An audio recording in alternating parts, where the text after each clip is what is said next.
Bonjour, je vais rebondir un peu sur ce que vient de dire M. Barbeau. Donc nous sommes là pour l'Agenda 21. Rapidement, pour resituer d'où cela vient, nous avions eu au début des années 70 un groupe de travail qui s'appelait le Club d'Europe qui s'était alerté sur le fait que nous avions une croissance au début des années ce qu'on appelait les 30 glorieuses après la Seconde Guerre mondiale et qu'on puisait allègrement dans les ressources sans se préoccuper de leur pérennité. Et donc ils avaient fait un rapport qui avait été présenté à Stockholm en 1972, et donc le rapport en français s'appelait Les limites de la croissance. Et puis en 1987, l'ONU a à nouveau rebondi et s'est interrogé sur la façon dont nous gérions collectivement notre planète au regard de ce que nous allions laisser pour les générations futures. Et il y a eu en 1987 ce qu'on a appelé le rapport Brundtland, qui s'appelait Notre avenir à tous, et qui nous demandait de réfléchir sur ce qu'étaient nos besoins au regard de ce que nous allions laisser pour les besoins des générations futures. Et ce terme de besoin est primordial dans nos réflexions.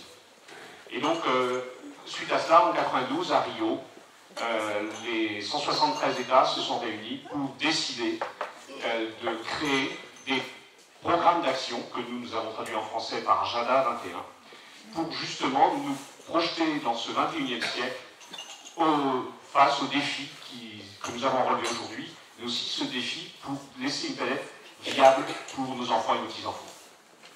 Alors, l'un des premiers enjeux est un enjeu lié à la démographie. Il faut se souvenir qu'au tournant du XXe siècle, nous étions 1 milliard d'habitants sur cette planète. 1950, nous étions 2,5 milliards. Nous venons de passer la barre des 6,8 milliards et les démographes nous indiquent que sur ce vaisseau Terre unique, nous allons nous stabiliser vraisemblablement en 2050 à 9 milliards d'individus. Alors, cette conséquence, évidemment, d'une population qui a quasiment triplé en un siècle, hein, de 1950 à 2050, ça va avoir de nombreuses implications sur les ressources, on va y revenir, mais ça a aussi une implication forte, et on commence à le voir, sur la problématique alimentaire. Et donc, évidemment, c'est une réflexion forte. Jean-Luc Barbeau a parlé qu'on gaspillait les terres agricoles, et ça c'est vrai au niveau mondial, on va y revenir au niveau local ou régional, mais c'est aussi des formes de consommation d'alimentation qui ont évolué, et sur lesquelles il faut s'interroger. Et puis, c'est des marges de manœuvre, comment on va bien cultiver ces terres qui nous permettent de bien vivre. C'est aussi, et on le vit actuellement avec les céréales, il a parlé de la finance, comment on régule les prix des matières alimentaires et qui sont aujourd'hui soumises à de fortes spéculations. Alors, ce sont les ressources qui s'épuisent, ce sont les ressources renouvelables, l'eau, l'air, la terre, je viens de parler de la terre, l'eau et l'air qui sont très présentes, mais qui en termes de qualité sont altérées. Ce sont aussi les ressources finies, les ressources d'énergie fossile, pétrole, gaz, charbon. Vous connaissez tous aujourd'hui à peu près la problématique des limites. Sur les ressources connues, on est à peu près sur le pétrole à 50 années, hors des pétroles ici des bitumeux. C'est aussi, puisqu'il a évoqué le nucléaire, qui est une ressource finie. Hein. On sait qu'en matière d'uranium, aujourd'hui, on a une 50aine d'années de disponibles par rapport à la consommation qu'on a sur la planète, sans parler des problématiques autres. C'est vrai pour les métaux. On sait aujourd'hui que, par exemple, ce qu'on appelle les terres rares, ces métaux très précieux que l'on utilise pour l'imagerie médicale, qu'on utilise dans la téléphonie, qu'on utilise dans les plasmas, un certain nombre d'entre eux sont disponibles pour une dizaine d'années maximum. Donc, on doit s'interroger aussi sur le partage de ces ressources. Alors, évidemment, ça nous pose des problèmes de cherté aussi du prix des ressources. On le voit aujourd'hui avec le pétrole. On est un peu plus nombreux à en consommer, notamment avec la croissance économique de la Chine et de l'Inde. Donc, le pétrole est fortement demandé. Donc, comme les pays producteurs souhaitent avoir une garantie de ressources financières sur un terme plus long, eh bien, on régule par le prix. Malheureusement, on le voit chez nous, comme on le voit dans pas mal de pays, les personnes en précarité énergétique sont de plus en plus nombreuses. Donc, coût de la vie qui augmente, des gens et là qui sont de plus en plus en difficulté. Jean-Luc Barbeau a tout à l'heure donné le seuil de pauvreté au niveau mondial. On a 1,5 milliard d'individus sur la planète qui sont sous seuil de pauvreté, mais aussi en France, les derniers rapports nous indiquent que nous avons 7 millions de personnes sous seuil de pauvreté, soit 13% de la population. Alors c'est un chiffre qui a tendance, au cours de l'année, de la décennie qui vient de s'écouler, à légèrement monter, mais plutôt à se stabiliser. Ce qui est plutôt inquiétant dans ce rapport, c'est qu'on a la moitié des personnes sous seuil de pauvreté qui sont des travailleurs pauvres ou des gens dépendants de travailleurs pauvres. Et que là, il y a une inéquité, une inégalité criante. Ce sont d'abord les femmes qui sont majoritairement des personnes travailleurs pauvres ou des personnes dépendantes de femmes travailleurs.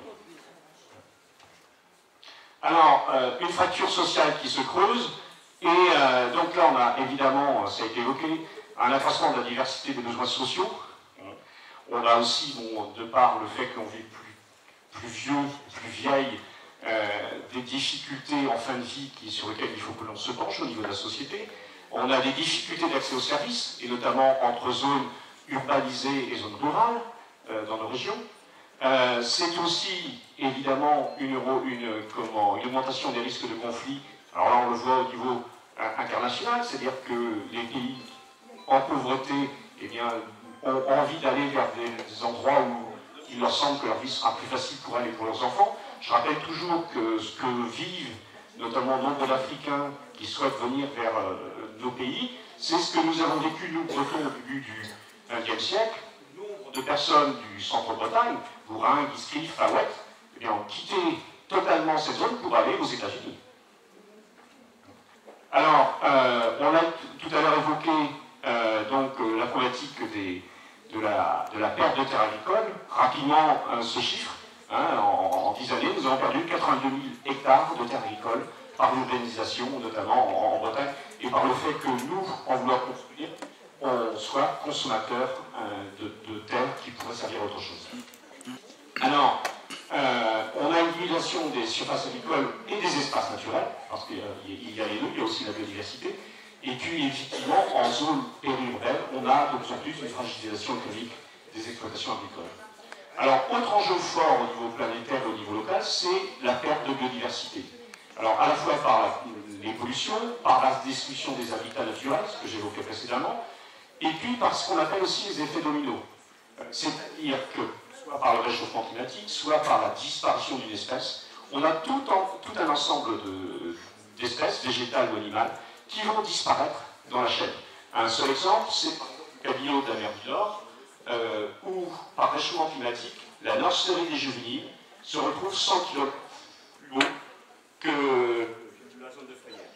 Ce qui fait que les jeunes alevins n'ont plus les petites crevettes de zooplancton dont ils se nourrissaient, parce qu'il y a 100 km pour aller les chercher. Alors ça a des conséquences évidemment aussi, on le sait, avec les abeilles, sur la perte de production alimentaire. Alors, autre enjeu fort qui est arrivé dans le même moment, c'est l'enjeu du dérèglement climatique. Et donc, on a des chiffres qui maintenant sont établis pour le XXe siècle. On sait qu'on est monté en moyenne sur la planète à peine 1 degré, et que la quasi-totalité des membres scientifiques autour de ces sujets nous disent, au regard des données, que nous allons avoir une augmentation qui serait de 2 à 5 degrés au cours de ceci.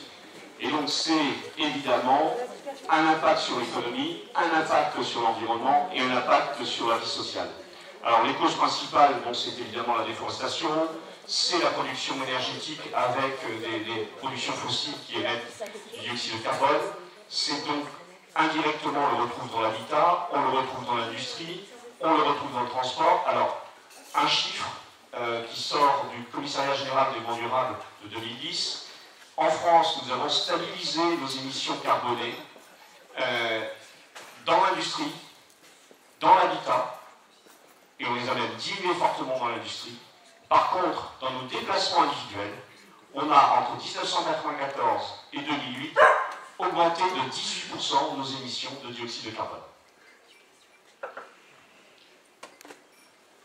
Alors, oui, donc, si vous voulez, au niveau, et là, dans un agenda 21, donc, la problématique est de réfléchir à de quelle manière on va pouvoir atténuer cette montée en température moyenne de la planète, puisque, grosso modo, pour pouvoir nous adapter sans que les conséquences soient dramatiques pour nos enfants et nos petits-enfants, il faudrait pouvoir stabiliser autour de 2 degrés la montée de température dans ce siècle.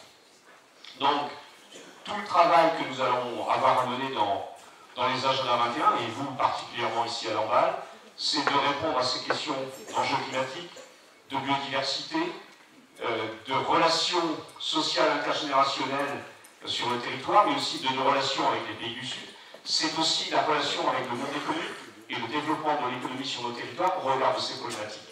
Donc un chantier qui a déjà été regardé puisqu'on a un diagnostic sur ces problématiques dans nos territoires que vous présentez Philippe.